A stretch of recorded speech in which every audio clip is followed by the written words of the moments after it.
episode 15 of the Me First podcast, where we put ourselves first because if we don't, who will? And today we are talking about something that is not very common in discussions when you are talking about perimenopause and menopause, which is gut health, bloating, digestion, and all that other fun stuff. I call it fun. It's not quite fun, but I call it fun. Before I do that, how are you doing, Ria? How are you? How's it Hello, going? How is everything everyone. today? Are you getting ready Everything? for Well, travel? yes, I am. I can't wait. I can't wait, but also it's sad to leave. It's getting colder, so that it's definitely inviting to to go to Spain. But yeah, I'm not sure. It's mixed emotions. Hmm. Do you have snow over there in Canada already? No, no, not yet. That's gonna come by, I would say November earliest. So you're getting ready to leave before it comes. Yes, when the leaves are the fall, the leaves are gone. That's when it's time to leave. I was watching a movie the other day about, it's an old movie. It's called Wild Robot, and it's about the animals that fly when it gets cold. And I thought about you. Yeah, Yeah, they were in like a snowbirds. remote island. Yes, they were in a remote island and it was getting ready to get colder. And so they were leaving. And also, I mean, I was in Florida, so I was like, Ria doesn't go for like something like this. She just went for Spain, probably much more beautiful than Florida. Although I have to say, Florida's actually beautiful too. I've never Um, been. oh, you've never been? Yeah, it was actually, it's pretty. It's green. And I think it's Hmm. probably just me missing green because in Nevada, where Yeah, I am at, it's mostly desert, so it's a lot of browns. true. Going to Florida was green, and when I was there, it rained for a little bit, and I'm gonna admit I missed it. No, of course. I Of did. I course. do. I miss it. Rain back in the Philippines is kind of exhausting if you have it consistently for 2 months straight. And But tropical storms too. yes, yes. They were telling me in Florida that it was hurricane season for them. Oh. But one afternoon, I was just sitting on the patio because the hotel had like a patio and it had like a beautiful outside view, and it started to rain, and I was like, "This is beautiful," and I kind of enjoyed it. Yeah, love the seasons that you're in, right? Yeah, yeah. Anyways, let us talk about our topic today: gut health. I think it's timely because one of the things that we do suffer when we are in perimenopause and menopause is bloating. And then that's also kind of the area where you start growing your visceral fat, probably one of our biggest, number one worst enemy Mm-hmm. I during completely agree. perimenopause and menopause. I'm battling it again. Oh, Yes, I am. Share. Tell me what you got, and then maybe I'll share mine. I'll share what I've been reading about it. well, actually, yeah, we don't talk much about bloating and digestive issues because we talk about weight loss, We fat do. loss. That's all we talk about. But that's all incorporated together, right? If you have a good gut health, everything's going to be better for you, like your metabolism, your blood sugar, you have low inflammation if your gut is healthy. It's our second brain, like they said, right? So it's something that we really need to take care of. When it comes to me, I never really it wasn't really a problem for me before until this year. This started in March. I was always constantly, February actually, I was constantly bloated. This happened from March until June. And so my tummy was just always swollen, and that is just, it's not me. Like, I'm not used to that. And it's, oh, wow, it was rock and roll. So what I did was, and I know that it's because of my hormones, because it never happened to me before. And I was eating right. I was even dialing in my nutrition.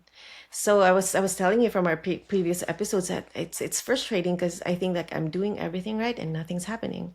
So this happened for quite a few months, and I'm so happy because it's not that I'm promoting our product, but when I came back to Canada and then we got our samples, and I know because because I started to deal with when we haven't had those samples yet. When I was in Spain and I was dealing with bloating, I researched on what helps. So I did digestive enzyme. I dialed in my protein intake, uh, lessened my sugar intake. So I did all of those things, and then it really helps. What helped me a lot is the digestive enzyme that we have in also in our mind and motion. So, and now I'm so happy because I'm really happy because I did a lot of strength, heavy progressive strength training. I became consistent with my 7K steps a day. And I ate a lot of protein. Like I focus more on protein and fiber. And now I'm back. Hooray, I'm so happy. Yeah. That's awesome. And you? It's really interesting that you said that because I didn't realize that hormonal changes affect your digestion and obviously it's going to cause bloating. My problem is constipation. I was like that all my life. I'm sorry, this is too much information. This was me all my life. And hitting menopause and after menopause, it got worse. I did not know that, like you were saying earlier, so many talking points. What you talked about, it just all of these things come from your gut, you know, Mm-hmm. and it makes you feel yucky, and after that, it just affects everything else. Your gut will produce the serotonin, and now that's your feel good hormone. You feel gross. You're less confident. Now you're cranky, and they're all just together. Right? I I'm gonna say you've done well. Thank Congratulations. you. You've been It's a lot of successful. hard work. Gosh, I'm gonna tell you, I am still. I mean, I started prebiotics, right? And I'm really excited because Mind and Motion does have it too. I Hmm. started prebiotics. I worked on fiber, but because I'm not really good in drinking water, I could not get it Oh, to work. okay. I Yeah. had to stop the fiber. I had to stop fiber. Mm-mm. And that kind of I was like, so it's a little bit frustrating for me. I'm a little bit more normal now, but I'm not quite at the place where I want to be just yet.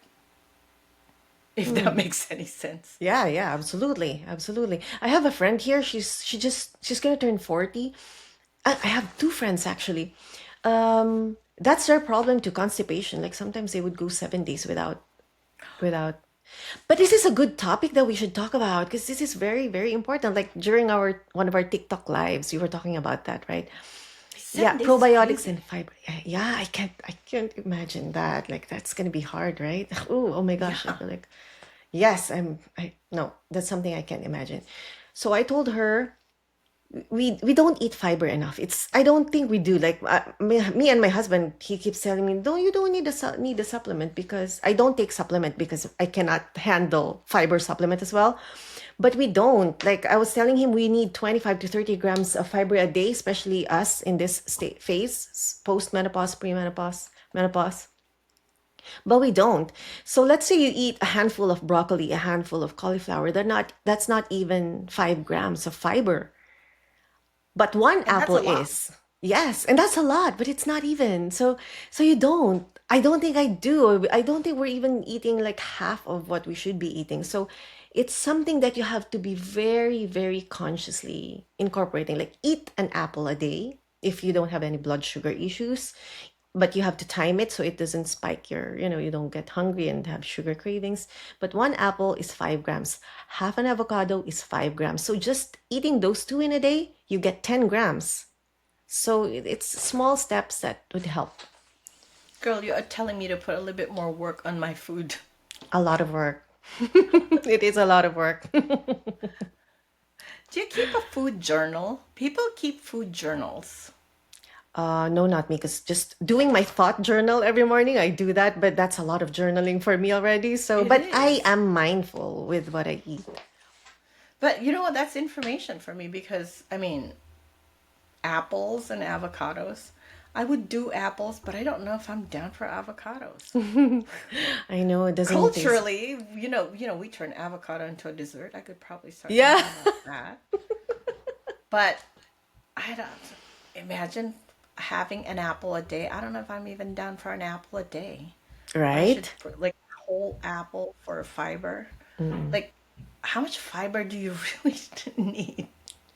Yeah, it is. You need a I'm gonna lot. admit, I've done better, but I'm not there, and it's awful.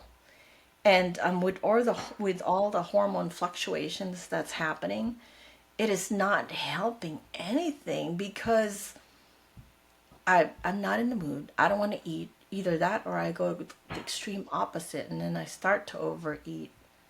And then I have like these ugly cravings and it's just hard. But that's It really is good hard. information. Apple and avocados really do help. They I'm gonna have think about big amounts of fiber, the best sources of fiber, actually. That's awesome. You know what? I'm gonna Yeah. think about that. I do think I'm gonna tell you that walking after meals help. That would probably Yes. be one of my tips. Hmm. Walking after dinner is something I need to build on because my problem is that if I've already had a long day and I eat, when I'm done eating, I just want to sit down and catch, some TV shows and maybe decompress for the day. And I think I need to do better. Maybe take a walking pad and stand in front of the TV and do a little bit of, 15, 20 minutes of walking might probably do some good in terms of digestion. I did hear that eating slowly and chewing your food would definitely help. And I think a lot of people have a tendency to not chew. I have that problem. That's me. Don't do you really do you eat fast? I eat fast. Oh my God. I'm like a military. Do you I wonder if that's cultural for us. So that's kind of interesting because I do, my parents do, and my kids do. Probably, And yeah. yeah, I think so because my husband pointed that out. My husband's like, you guys all eat really quick. And he has a problem drinking really quick. But we all kind of do eat really quick. And I think, when you eat quick, you don't chew. I No, think that's the exactly. problem. Yeah, not to mention for me, I've had some calcium deficiencies all my life. And so I don't have my molars. My molars are not complete. And so, chewing is kind of a little bit of a trouble. Mm. I've just had some like dental work done recently, but I'm like, it's too much work to have to chew my food. It seems silly, but yeah. And you know what? One thing we don't talk about often enough is that you'll notice when you're stressed out, your tummy kind of hurts. And I think, once again, going back to managing your stress, the consistent cortisol drip that you get from stress definitely impacts a lot of things. And one of them is absolutely your gut health, I think. And I Yes, think that's one thing that we all kind of need to start focusing on as well. Because if you don't, everything just kind of falls apart. It's almost as if everything is kind of hinging on each other. Don't it you think? is. Yeah. Absolutely. That's why we have this thing that we call cortisol belly, right? Yes, It's I because have of it right now. stress. I have it Yeah. right now. It's sitting on my lap. But but you know what? Actually, now that you said it, I forgot to. But walking after dinner, that made a huge impact in losing my bloating and belly fat. I used to walk the dogs every morning, and then because before I could get away with not walking, just strength training, and I would stay my usual weight. But lately, since perimenopause hit me hard, it's been a struggle to keep the weight out. So what I did also was instead of walking the dogs early in the morning, I would do it after I eat my dinner. Immediately after putting away the dishes, we would go for a walk. And then I would complete my 7,000 steps. And at night, I would feel light. In the morning, I would feel light. I don't feel cravings throughout the day. And walking after meals helps a lot. I could Wow. definitely, yeah. Yeah. I've been reading into that. I haven't been good at it, but I'm going to give it a shot. Have you been doing it like every day? Yes, every day. Oh, that's pretty amazing. You guys have like a really nice area out there for you to walk on. Yeah, I'm, yeah, I'm we're really gonna blessed. give that a shot. You know what? Maybe I would probably take a walking pad, put it in front of the TV, and if I'm watching TV anyways, When it's just raining, that's what I do. And take a I walking edit pad. our content. Yeah, I have. And when it's raining, I would edit my our content. Like it takes a while for me to edit, so I would edit it. And then suddenly I'm there for 10 minutes So that's already a lot of steps already. So it's very productive to Yeah, work while walking on a I love walking that. pad. I'm gonna start doing that. Speaking of that, what is your me first moment? I think that's gonna be my me first moment. It's my me first moment every day and every week ever since a couple of months now. 365. To walk 7K steps a day. So every day that is my me first moment. It's funny that you say 7,000 steps, right? Because everybody says 10,000 steps a It's a day. different number for everyone. What works for It you? is. It is. I did not realize that because apparently 10,000 was a number that a few doctors chose back in the early 20s. They Oh, picked a random number and said, "No, 10,000 sounds good." But really? really, yeah, any number is good. You can go from 6,000 to 10,000. Obviously, if you can do more than that, that's perfectly fine. Mm-hmm. But whatever you can do is good. And I think the recommendation was somewhere between 6 and 8,000. Okay, good. Well, thank you for And that you are smack information. dab in the middle. Yeah, Yeah. absolutely. That's interesting. So my me first moment really would be I actually stopped fiber. That was a me first moment. Yeah, sometimes it doesn't help.